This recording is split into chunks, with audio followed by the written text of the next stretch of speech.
had lived a long life, a life filled with joys, sorrows, triumphs, and regrets. At 72, I had weathered my share of storms. My name is Margaret Ellis, but to my children, grandchildren, and friends, I was simply Grandma. For many years, I served the Lord with all my heart. The church was my second home, my place of peace. I never imagined that the very man I trusted as a spiritual guide, a man I had known for decades, would violate the sanctity of my home and betray the trust one had in him. The day began like any other. The sun was shining brightly through my kitchen window, casting a warm golden light on the countertops where I was preparing a meal. I was making my famous chicken stew, something my family loved. The smell filled the house, and I felt at peace. I had invited Pastor James to my house that day. He had been a pillar in our community, always helping others, offering support, and praying for us all. It was a tradition of sorts.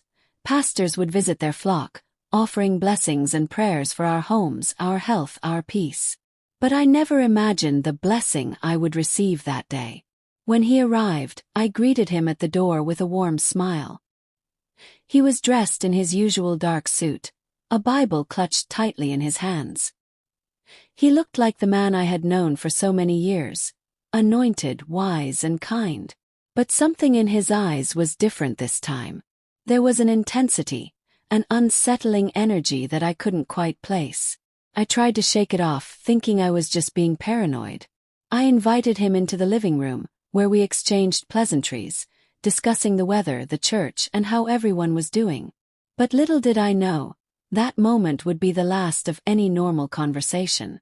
After a while, Pastor James suggested that we pray together. I agreed, of course. I had always admired his strength in prayer. But when I stood to lead him into the dining room where we usually prayed, his hand grabbed mine with a force that made my skin crawl. His grip tightened, and I looked up at him, a question forming on my lips. Before I could speak, he whispered, "It's time, Margaret." I didn't understand what he meant, but my body went rigid with fear. He pulled me towards the kitchen, and my stomach twisted. What was happening? I wanted to resist, to cry out, but something inside me kept me frozen. The only sound in the house was the quiet ticking of the clock on the wall. In the kitchen, my back was pressed against the countertop, and his body was so close to mine that I could feel the heat radiating off him. He leaned in, his breath hot against my ear. I pulled away, horrified, but he followed, his hand moving to my shoulder, then lower. I knew I had to do something, had to break free. But my voice caught in my throat. I wanted to scream, but the words wouldn't come.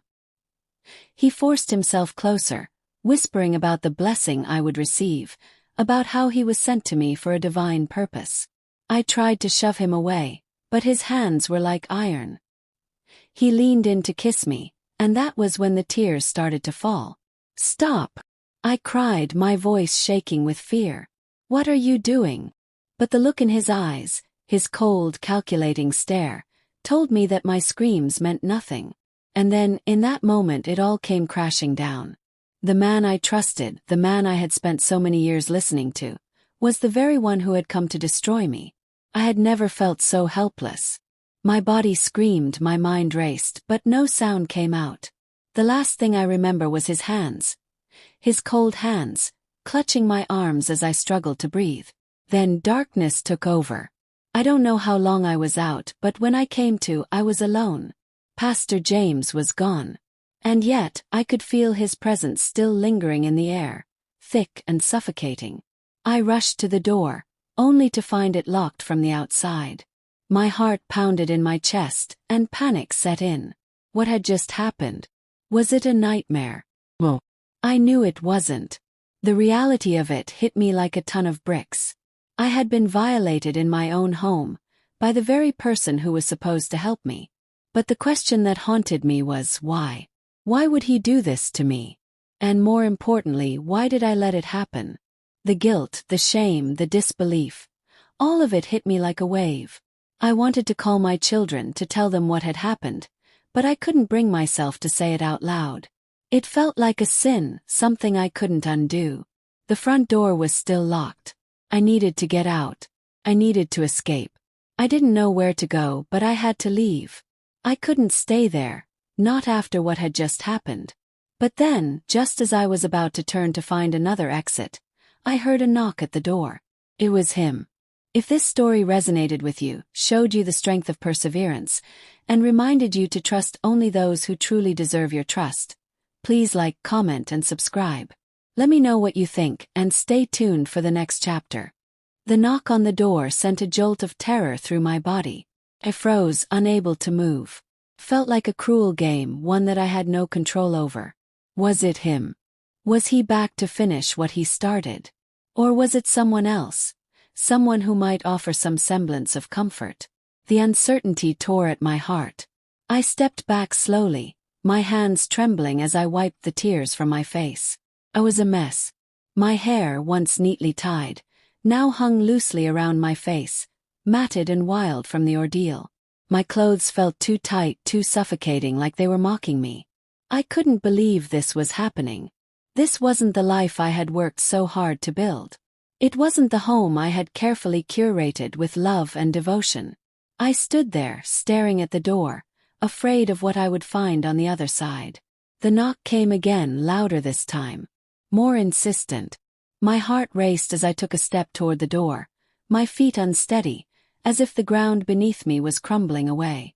I reached for the doorknob but hesitated. My mind was spinning. Should I open it? What if it was him? Or was it someone else? Someone who had heard what happened and was coming to check on me? I couldn't risk it. Not after what he had done. But then a voice, gentle and familiar, called from the other side. "Margaret. It's me, Pastor James' wife. I heard what happened. Are you all right?" I gasped, my chest tightening. Pastor James' wife. How could she know?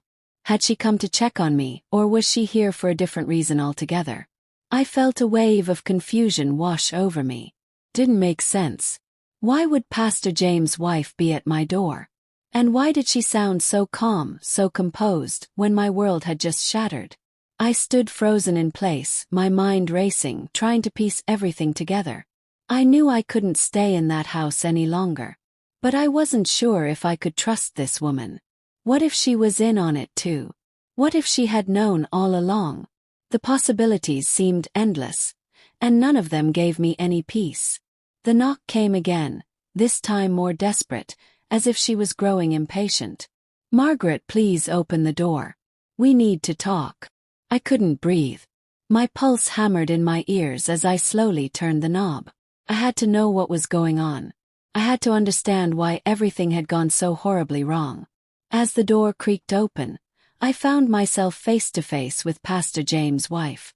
She stood there, her arms crossed in front of her, her expression unreadable.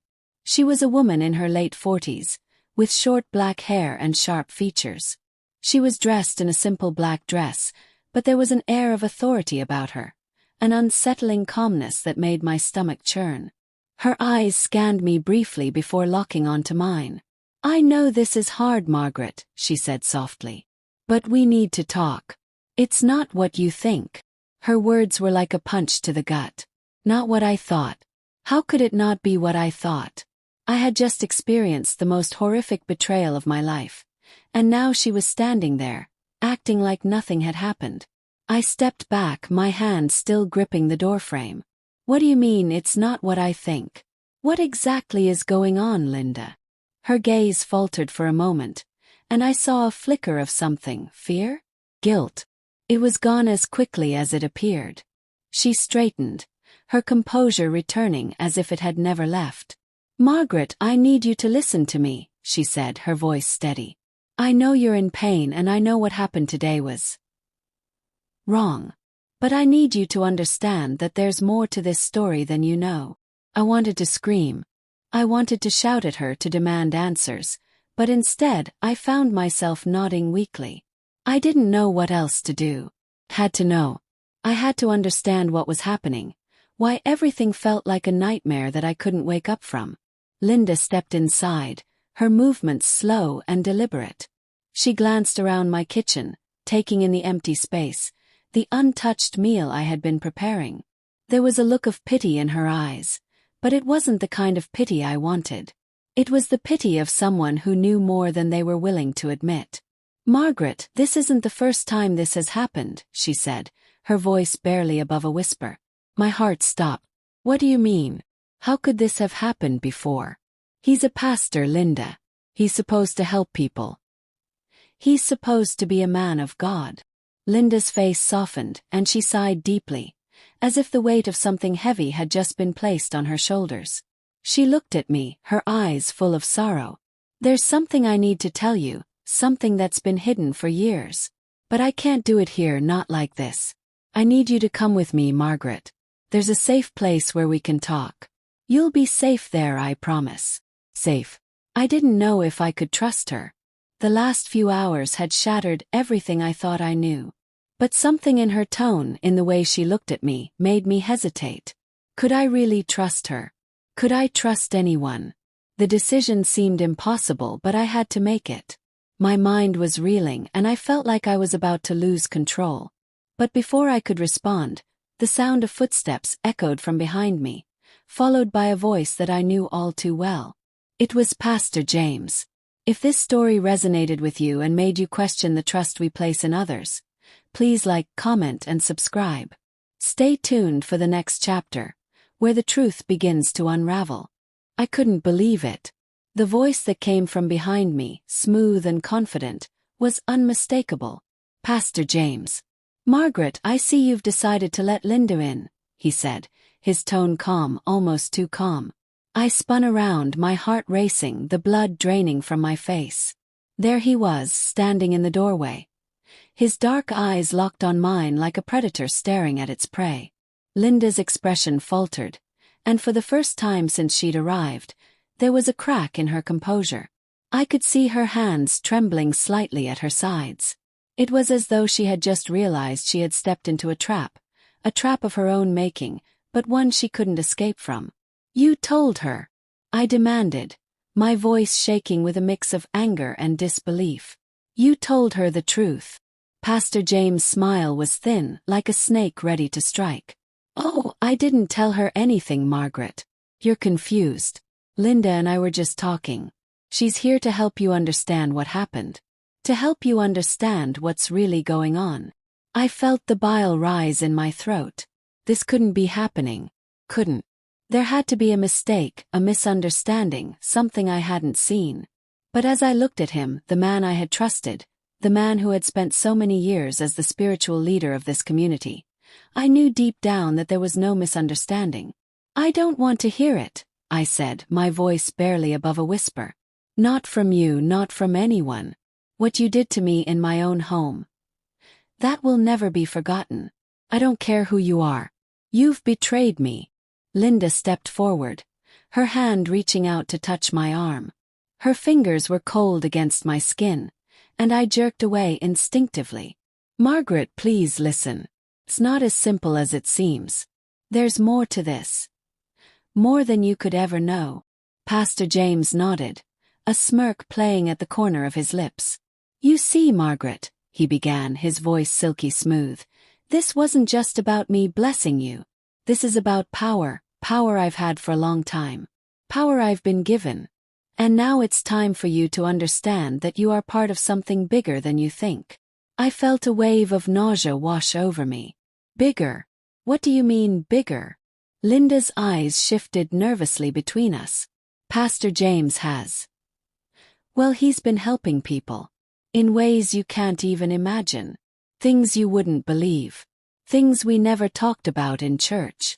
I looked between the two of them, confusion and dread twisting in my chest. "What kind of things?" I demanded. "What kind of help?" Linda took a step back, her eyes narrowing. She looked almost scared. "There's a lot of money involved, Margaret. More than you can comprehend. And people who are behind it. People who have been controlling things in ways that are dangerous." I swallowed hard, trying to make sense of her words. The blood rushed in my ears. "Are you telling me this is all about money? Power?" Pastor James chuckled, a low, dark laugh that sent chills down my spine. "Not just money, Margaret. It's about influence. It's about control. And now you're part of it too. You always were, but now you'll see it with your own eyes. I felt as though the walls were closing in around me. My head spun. My legs shook. I wanted to run, to scream, but I couldn't. I was trapped in my own home, the very place I had once found comfort and solace.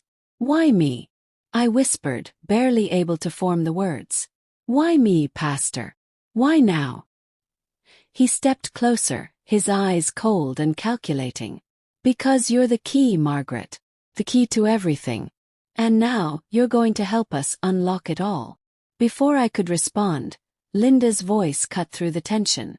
Pastor, she doesn't understand yet. She's not ready for this. I don't know if we should go this far. I turned to Linda, pleading with her. Tell me what's going on, please. You owe me the truth. But she shook her head, her face conflicted. I wish I could. But some truths are better left hidden. That was when it hit me, hidden. This whole situation, everything that had happened, was part of a much bigger secret. A secret that had been buried under layers of lies and deception. And I, Margaret Ellis, had unwittingly become part of it. What truth, Linda? I demanded, my voice breaking. What are you both hiding from me? She glanced at Pastor James, who remained eerily silent, watching me with those cold, calculating eyes. Linda hesitated for a moment before she spoke. You've been chosen, Margaret. You've been chosen for a reason, she said softly, her voice barely audible. But there are others involved. People who have power over things you can't even imagine. The truth is, you're part of a plan that was set in motion years ago. You just didn't know it. I felt my legs give way beneath me, and I collapsed onto a nearby chair, my mind spinning. A plan? What kind of plan? What do you mean? Pastor James' gaze locked onto mine, and for the first time, I saw something close to pity in his eyes. You'll understand soon enough, Margaret. But by then, it will be too late to turn back.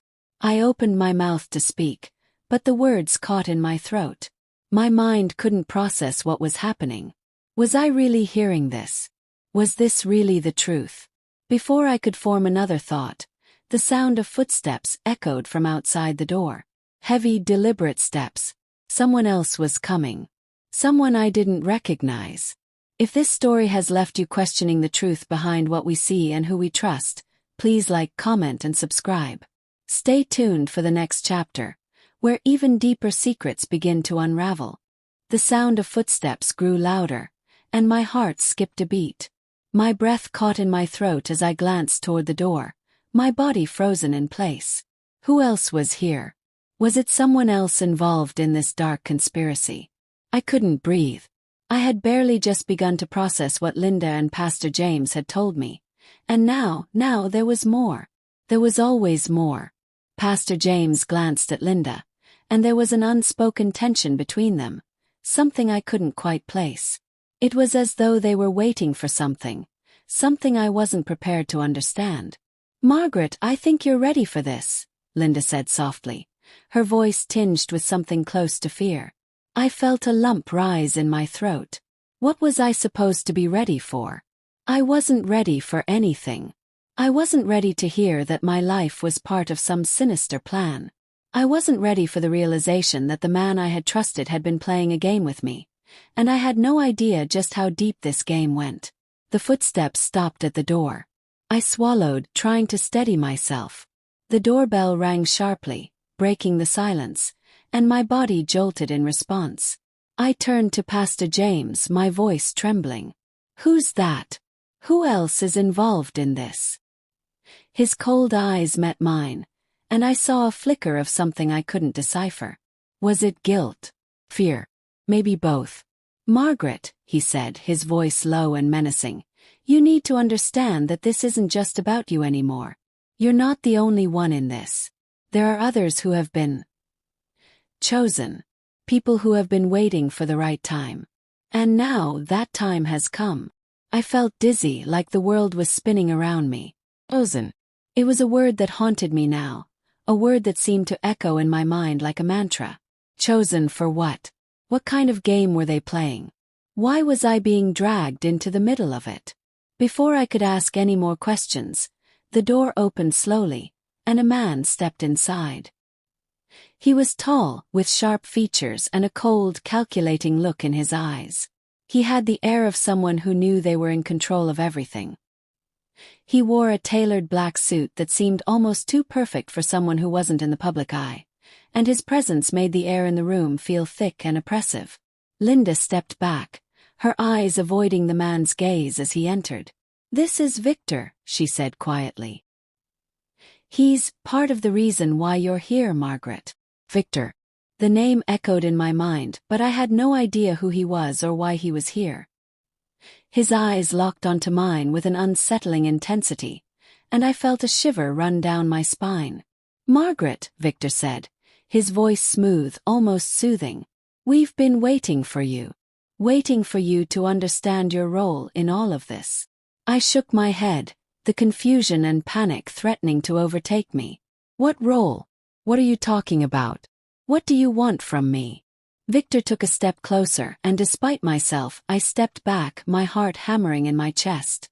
"We want you to be part of something bigger," he said, his tone almost too calm. "Something that has been set in motion for years. You're the key, Margaret. Without you, everything falls apart." "The key?" I repeated, feeling my stomach churn. "What do you mean I'm the key? What's happening?" Victor smiled, but it wasn't a kind smile. It was cold, calculated, and I could see the darkness in his eyes. "You've always been the key, Margaret. You just didn't know it. But now we're going to make sure you understand exactly what you're a part of." I felt the room spin, and for a moment everything went blurry. I couldn't breathe. My mind couldn't process the words they were saying. The truth was too much. I was too much a part of whatever they were doing, and I had no idea how to get out. Pastor James stepped forward. His eyes focused on me with a coldness I had never seen before. "You don't have a choice in this, Margaret. You never did.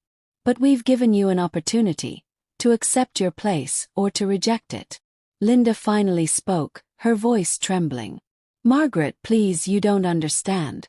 There are people who will stop at nothing to get what they want. And right now they want you. They've always wanted you." My head spun, and I struggled to keep my footing. "What do they want with me?" I managed to ask, my voice breaking. "What am I supposed to do?" Victor smiled again, his eyes darkening. "You'll understand soon enough. But for now you need to come with us." I took a step back, my heart racing. No, I won't. I'm not going anywhere with you." Victor's smile faltered, and for a brief moment, something close to anger flashed across his face. But just as quickly it was gone. "Margaret, you don't understand. This isn't just about you anymore. This is bigger than you. Bigger than all of us." "Then why me?" I whispered, my voice barely audible. Victor's eyes softened for a brief moment, and then his voice grew cold again. "Because, Margaret, you're the one who can make this all happen. The one who can change everything. And now you need to make a choice." I felt trapped, suffocated by the weight of his words. There was no escape, no turning back. The decisions made long before I even realized it had started had brought me to this moment. But the choice they were offering me was a lie. I knew it. Before I could speak, Linda moved toward me, her voice barely a whisper. "You need to listen, Margaret. You're running out of time." As I turned to her, I felt the chill of something colder than fear crawl up my spine. And then, just as quickly as they had entered, they were gone. I stood in the silence, my heart pounding in my chest. What was happening? Who were these people? What were they really after? But I couldn't even begin to answer that question because just as the door slammed shut behind them, my phone rang. The name on the screen made my blood run cold. It was my daughter. If you're as shocked as I am by the twists and turns in this story, please like, comment, and subscribe. Stay tuned for the next chapter, where even deeper secrets are revealed, and the truth about Margaret's past finally comes to light. The phone continued to ring, its sharp tone cutting through the silence like a blade. I stared at the screen in disbelief. Why was she calling now? My heart pounded in my chest, each beat sending ripples of dread through my body. My daughter Sarah was the last person I wanted to hear from at that moment. But then, maybe she was the one person I needed to talk to. Maybe she could help me make sense of everything that was happening. I hesitated for a moment, my fingers hovering over the screen. What could I say to her?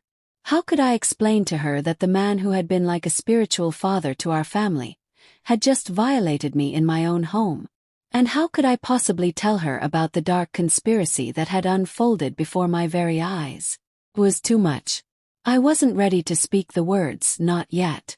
But the phone kept ringing. The urgency of it pushed me forward. My hand shook as I finally answered. "Mom." Sarah's voice came through, shaky and worried. "What's going on? I've been trying to reach you all day. I just heard something about Pastor James and I need to know if you're okay." I felt a wave of relief wash over me at the sound of her voice, but it was quickly replaced with a fresh wave of fear. She knew something. She had heard something. How could she know? Was I that obvious? "Sarah," I said, my voice trembling. "I don't know where to start. I don't know if I can even explain." "Mom, are you safe?" she interrupted, her voice rising with concern. "Is he still there? What happened?" I closed my eyes, trying to calm my racing thoughts. I wanted to tell her everything, but I couldn't bring myself to speak the words. What would she think of me? Would she believe me? Would she think I was losing my mind? I'm safe," I finally managed to say, but even as I spoke, I knew it wasn't entirely true. How could I be safe? The fear in my chest was suffocating. The thought of what had happened, of what was still happening, was enough to cripple me.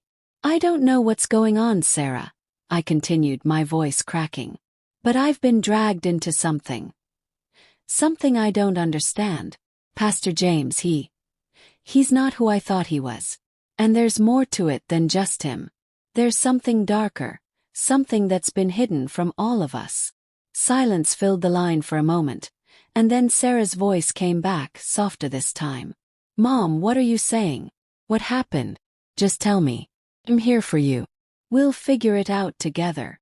I took a deep breath, wiping my tears away. How could I explain this to her? How could I make her understand that the man we had all trusted, the man who had preached love and faith, was now a monster in disguise? "They want me, Sarah. Pastor James and the people behind him. They've been planning something for years, and I'm part of it. I've always been part of it. I don't know why. But they've chosen me. And I don't know how to escape it. I don't know how to stop it." I could hear Sarah's sharp intake of breath on the other end of the line. "What do you mean, they've chosen you? Mom, what are you talking about?" The words tumbled out of me in a rush, each one more painful than the last. "I'm part of something bigger. There are people behind Pastor James, people who have power over everything. Money, influence, secrets. And I'm the key to it all. I don't know how, but I am." The line was silent for a long time, and I could hear Sarah trying to process what I had just said. This can't be real, Mom. You're not making sense. There has to be a misunderstanding. You said something about money, about power. What are you talking about? I don't understand." "I don't either, Sarah," I whispered, tears slipping down my cheeks once again. "But I need you to help me. I can't do this alone." A long pause followed, and for a moment I wasn't sure if she would speak again. But then her voice came through, quiet but firm. "I'm coming to you, Mom. Whatever this is, we'll get through it together. I'll be there as soon as I can. Just stay safe, okay? Don't do anything until I get there. Promise me." "I promise," I said, barely able to choke out the words. How could I be safe when everything I knew was falling apart? We said our goodbyes, and I hung up, the weight of the conversation settling heavily on my shoulders. I didn't know what Sarah would find when she arrived, but part of me hoped she would find answers. Answers that I couldn't give her. Answers that I couldn't even begin to comprehend. But just as I started to take a shaky step away from the phone, there was a knock on the door again. This time I didn't need to guess who it was. I didn't need to wonder. I could feel it in my bones. It was Victor. And he wasn't coming alone. If this story has kept you on the edge of your seat, questioning what's real and what's not, please like, comment, and subscribe. Stay tuned for the next chapter, where even more dark truths come to light, and the true power behind the conspiracy is finally revealed. I didn't have time to think, to process, to even breathe. The knock on the door echoed through the house, sharp and deliberate. I froze, my heart thundering in my chest. It was as though the very walls of my home were closing in on me, suffocating me under the weight of everything I had just learned. Every instinct inside me screamed to run, to hide, to lock myself away from whatever nightmare awaited me on the other side of that door. But my legs wouldn't move. My breath came in ragged gasps, and my vision blurred at the edges as I stood there, paralyzed by fear. I had never felt so out of control, so vulnerable in my entire life. What could I do? What should I do? Another knock. Louder. More insistent. It was Victor. And whoever he had brought with him. I glanced at the phone again. No new messages from Sarah. My daughter, the only person I could rely on right now, was still on her way. But I didn't know how much time I had. Time was slipping through my fingers like sand. What did they want from me? The man who had once been a spiritual guide, the one I trusted, had violated me in my own kitchen. The woman I thought was my friend had helped him pull me into their web of lies and manipulation. And now Victor. I didn't even know what role he played in this madness. But I had a sinking feeling that I was about to find out. The knock came again, this time accompanied by a voice that sent chills down my spine. Margaret, open the door. We're not here to hurt you. We're here to make you understand. It was Victor's voice, calm, cold, and unyielding. I took a hesitant step forward, my hands trembling as I reached for the doorknob. The air in the room felt thick, as though it was pressing down on me, suffocating me. Every muscle in my body screamed for me to run, but I forced myself to stay still. I have to face this. I have to know what's happening. I opened the door slowly, my breath hitching as I stared at the man standing on the other side. Victor. And behind him, a woman I didn't recognize. She was tall, with dark, curly hair and cold, calculating eyes that looked right through me, as though I didn't even exist. Her presence made the hairs on the back of my neck stand on end. Victor's smile was thin, almost mocking. Margaret, he said, his tone dripping with false warmth. I see you're finally ready to talk. This is Claudia. He gestured to the woman beside him. She's here to help you understand what's at stake. Claudia didn't speak. She simply stared at me, her eyes narrowing as if sizing me up, like I was nothing more than a puzzle to be solved. Understand what? I croaked, my voice barely a whisper. What are you talking about? What do you want from me? Victor stepped forward, his eyes cold and determined. We've been patient with you, Margaret. You've been part of this for a long time, but you've been in the dark. It's time for that to change. Time for you to see things for what they really are. Claudia's lips curled into a thin smile as she stepped inside, her gaze never leaving mine. You're the key to all of this, Margaret. You've always been. It's just taken us some time to find you. I felt the blood drain from my face as I staggered backward. Key. The words hit me like a punch to the gut. It was the same phrase Pastor James had used. The same phrase Linda had whispered. What did they mean by that? What was I really a part of? Victor closed the door behind him, his movements slow and deliberate. You think this is all random, don't you? You think this is just a series of unfortunate events, but it's not. This has been planned for years. I shook my head, trying to make sense of the madness that was unfolding before me. I don't understand. What do you want from me? What have I been chosen for? Claudia finally spoke, her voice sharp and commanding.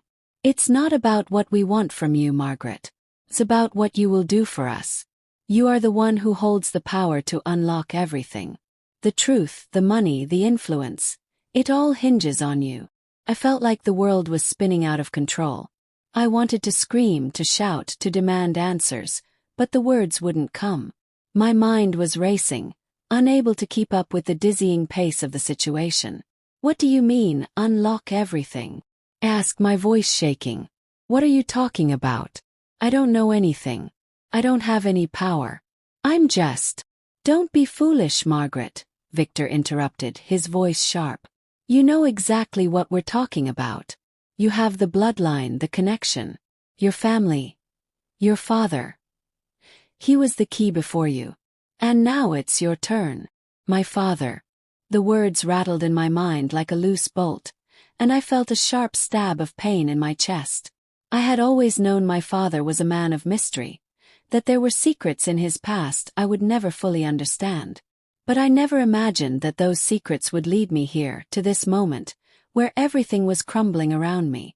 Victor took a step closer, his eyes never leaving mine. "You're not just any woman, Margaret. You're part of something much bigger.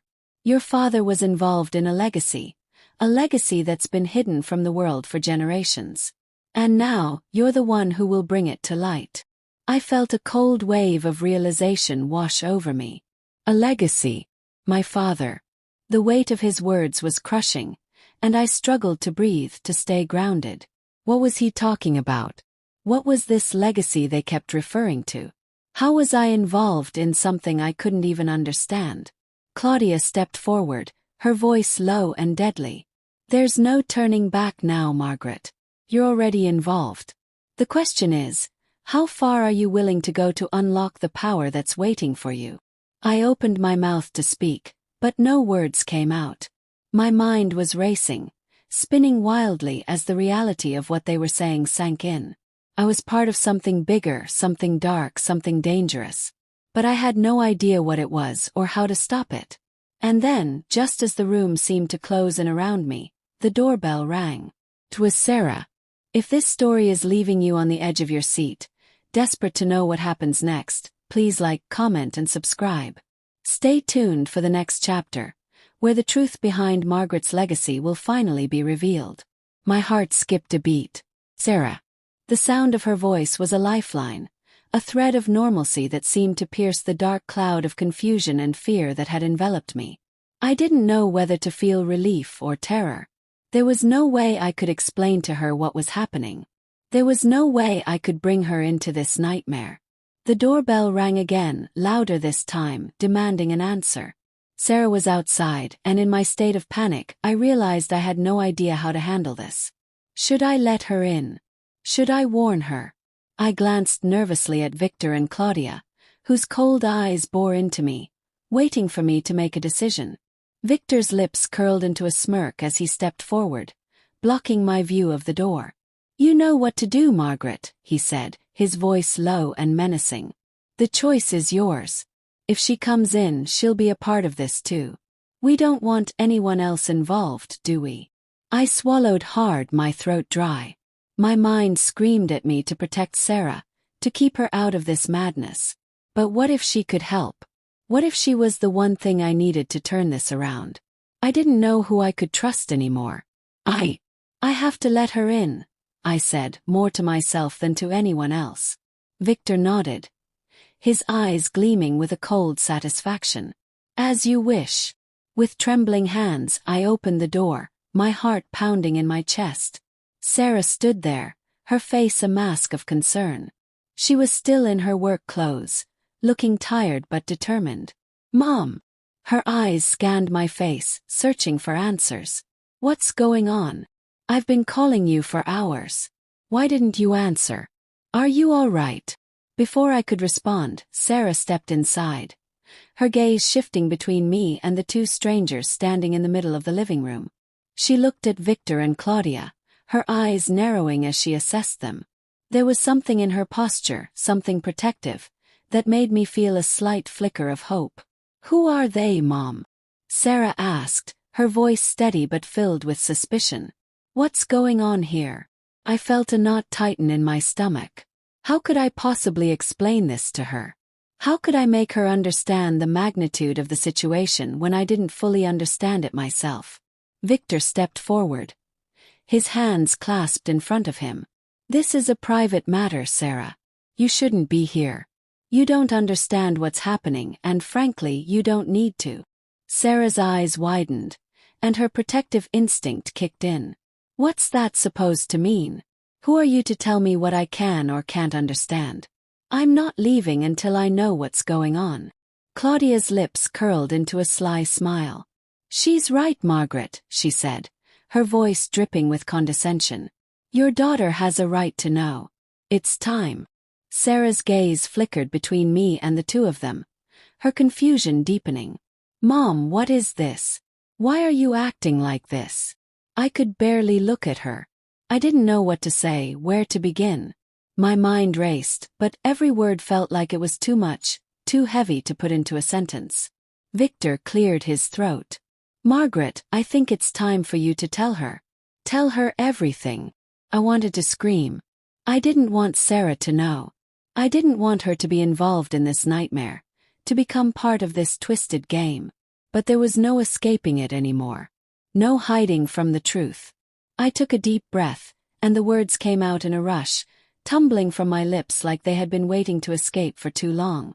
Sarah, I don't know how to explain this, but Pastor James, he didn't just come to bless my home. There's something bigger, something I didn't know about. There's a group of people, including him, who have been using me. They've been using me for something they've been planning for years. I'm part of something, a legacy, a plan that I don't even understand, and I don't know how to stop it. Sarah stared at me, her face a mixture of disbelief and confusion. What are you saying, Mom? This sounds insane. I know, I whispered. I didn't ask for this. I didn't want any part of it. But they've chosen me. There's something about my bloodline, something about my father that's connected to all of this. I don't know exactly what it is, but they're going to make me unlock it. They want me to be the key to something dark. Sarah's eyes widened in horror as she looked at Victor and Claudia. You're telling me these people have been controlling you, using you? Victor's smile was cold. That's right, Sarah. Your mother is the key to something much bigger than both of you could ever imagine. She's been part of this plan since before she even knew what it was. Stop, Sarah said, her voice trembling with disbelief. I don't believe you.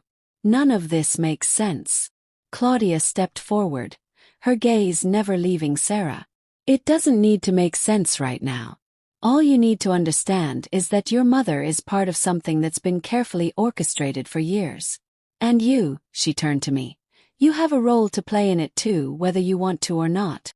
The air in the room felt thick, heavy with tension. I wanted to reach out to Sarah to tell her everything would be okay, that we could figure this out. But deep down I knew we were already too deep into this. I don't want to be part of this, I said, my voice shaking. I don't want to be their key. I just want my life back. Victor stepped closer, his voice low and final. You don't have a choice, Margaret. And neither does she. Before I could react, the doorbell rang again, louder this time. It was a sound I couldn't ignore. My pulse quickened and I turned toward the door. Who could it be this time? I didn't have the strength to face anyone else. But I had no choice. We were in this together now, whether I liked it or not. I approached the door, my heart pounding in my chest. With a shaking hand, I reached for the knob. And then, as the door creaked open, I saw her. If you're as shocked and terrified as I am, please like, comment, and subscribe. The next chapter will bring even more revelations, and the truth of what's really going on will finally come to light. Stay tuned. The woman standing at my door was someone I had never expected to see.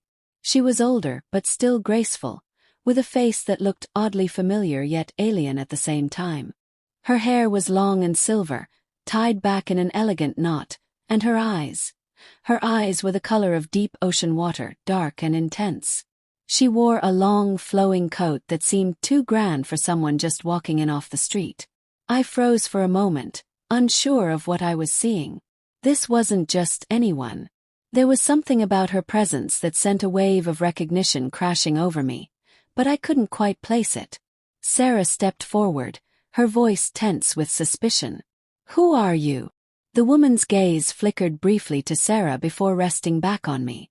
Her lips curled into a faint smile, but it didn't reach her eyes. "Margaret," she said, her voice smooth, almost hypnotic. "I've been waiting for you to come around. But I see you're already further along than I anticipated." I felt my blood run cold. "What do you mean?" I whispered, unable to take my eyes off her. "I'm sorry for the confusion," the woman continued, stepping gracefully into the room without waiting for permission. She didn't seem fazed by my reaction, as if she were completely certain of her place here. "My name is Evelyn Grant. You don't know me, but you should. I'm here to explain everything." "Everything," I repeated, a knot forming in my stomach. "What's going on, Evelyn? Who are you? And why is all this happening?" Victor and Claudia exchanged glances, and I noticed something in their eyes. An unease, a fear they hadn't shown before. Evelyn smiled again, but this time it was more genuine, as if she finally had the upper hand. "I suppose it's time I finally tell you. You see, Margaret, you've been chosen because of your connection to something very old, very powerful. Your bloodline, your heritage. It's not just any ordinary lineage. It's the key to a treasure that's been hidden for generations." I felt dizzy, like the ground was shifting beneath me. "A treasure," I repeated, trying to make sense of her words. "You're saying I'm part of some legacy, some treasure hunt?" Evelyn nodded, but her gaze never wavered. "Not just any treasure, Margaret. The kind of power that has the potential to reshape the world as you know it. But there's a price. And you, my dear, are the one who has to pay it." Sarah stepped closer to me, her voice rising in disbelief. "This is insane. This is all too much, Mom. What are they talking about? What power? What treasure?" Evelyn's eyes softened as she turned her attention to Sarah, her expression almost sympathetic. "Your mother has been carrying this burden for far too long, my dear. And now it's your turn to carry it too." The words hit me like a blow to the chest. "It's your turn too." My heart pounded as I turned to Sarah, my thoughts racing. No, Sarah, you don't need to be involved in this. None of this is your responsibility." But Evelyn was already speaking again, her voice calm and unwavering. "It's already too late for that. You both are part of it. Your family has been chosen to unlock the treasure, Margaret. You just didn't know it. But now the time has come." I felt as if I was suffocating, the weight of Evelyn's words pressing down on me. "Chosen. Treasure. Power." It all sounded so absurd, so impossible. And yet, looking at the cold faces of Victor, Claudia, and Evelyn, I knew they believed every word of it. There was no denying that they had a plan that was unfolding, whether I was ready for it or not. "What is it you want from me?" I asked, my voice barely above a whisper. "What do you need me to do?" Evelyn's expression remained unreadable. "It's not about what we need from you, Margaret. It's about what you need to do. The power that has been hidden, the treasure, it's locked away. And only you and your daughter can open it. But first, you must make the choice." I felt like the room was spinning. The air was thick, and every breath felt harder to take. "Make the choice." What choice? What am I supposed to do? Evelyn took a step forward, her gaze never leaving mine. "You must decide if you're willing to claim what's rightfully yours. The treasure, the power, it's all within your reach. But there's a cost. A heavy one." The weight of her words hung in the air, suffocating me. Cost. What did that mean? What would I have to give up to claim whatever it was they were offering? "I've already lost everything," I said quietly, my voice breaking. "I don't have anything left to give. What more do you want from me?" Claudia stepped forward now, her voice cold and sharp. "It's not about what you have, Margaret. It's about what you can do. You have the power to change everything. You can open the door to something greater than you've ever imagined. But first you must decide. Will you walk through that door, or will you turn away?" I felt my hands trembling at my sides. I wanted to run, to escape, but the words felt like chains, keeping me in place. What choice did I have? How could I choose something I didn't even understand? A treasure. A legacy. This all sounded like madness. But then something deep inside me stirred.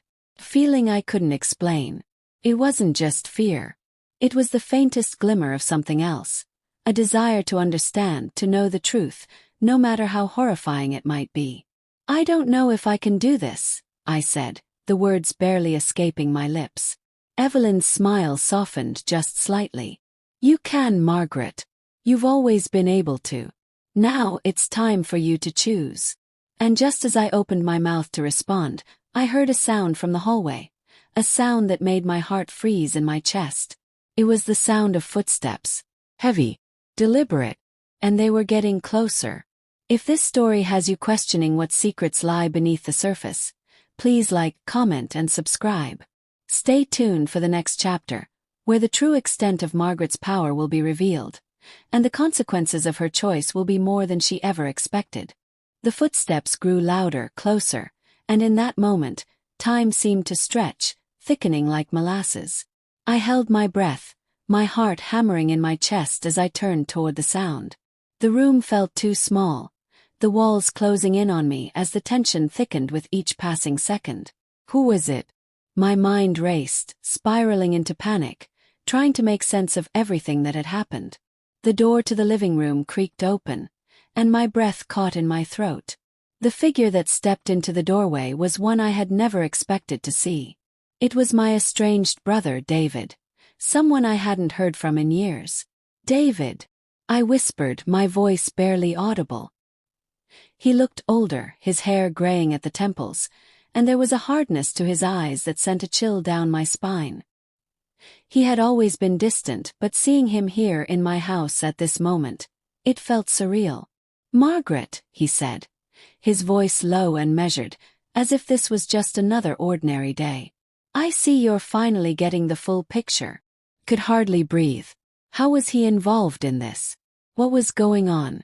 Sarah stepped forward, her voice edged with confusion and suspicion. "Who are you? What's happening here? Why is David? Why are you both here?" David glanced at Sarah, then at the rest of the room. His gaze lingered on the strangers, Victor and Claudia, and there was an unreadable expression on his face, something darker than I had ever seen. He turned back to me, his eyes narrowing. "I never wanted you to get dragged into this, Margaret. But here we are, aren't we?" I could hardly process his words. Dragged into this. What was he talking about? "You've known about all of this, haven't you?" I asked, my voice shaking. "You knew what was happening, what they wanted from me." David didn't answer right away. Instead, he walked into the room, his eyes flicking to Victor and Claudia. He didn't seem surprised by their presence, as if he had been expecting them all along. "What did they want from us?" "You were always part of this, Margaret," he finally said, his voice cold. "You just never understood it until now." I felt like I was losing my grip on reality. Part of this. What was he talking about? How could we, my family, be involved in whatever twisted game Victor and Claudia were playing? Sarah took a step back, her confusion deepening. "You're not making sense, David." What does he mean? What is going on here? What have you been dragged into?" David turned to Sarah, his expression softening for just a moment. "Sarah, you need to understand that this isn't just about your mother. It's about both of you. You've been a part of this legacy for a long time, and now you're both in the center of it." My heart raced. A legacy? What kind of twisted legacy was this? What had I, and now Sarah, been pulled into?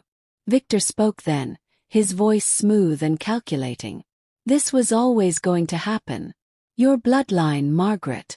Your family has been chosen to unlock what has been hidden for generations. And now your time has come." The room felt like it was closing in on me. Chosen. Hidden.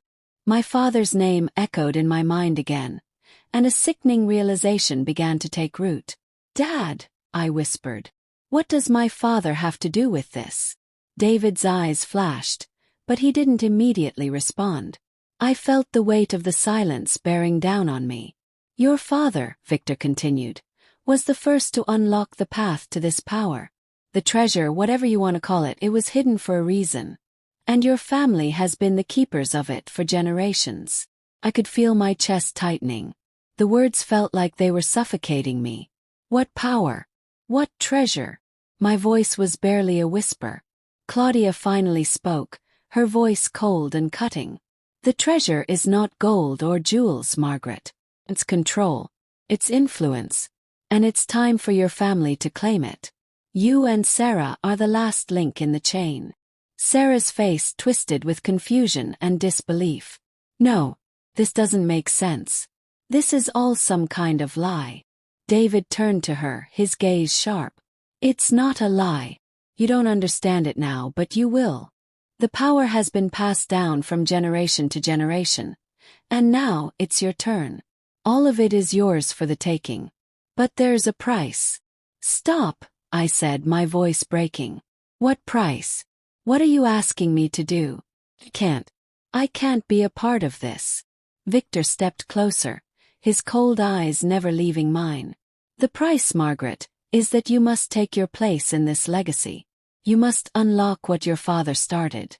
You must carry the burden of what's been waiting for you. I recoiled, shaking my head. No, I won't.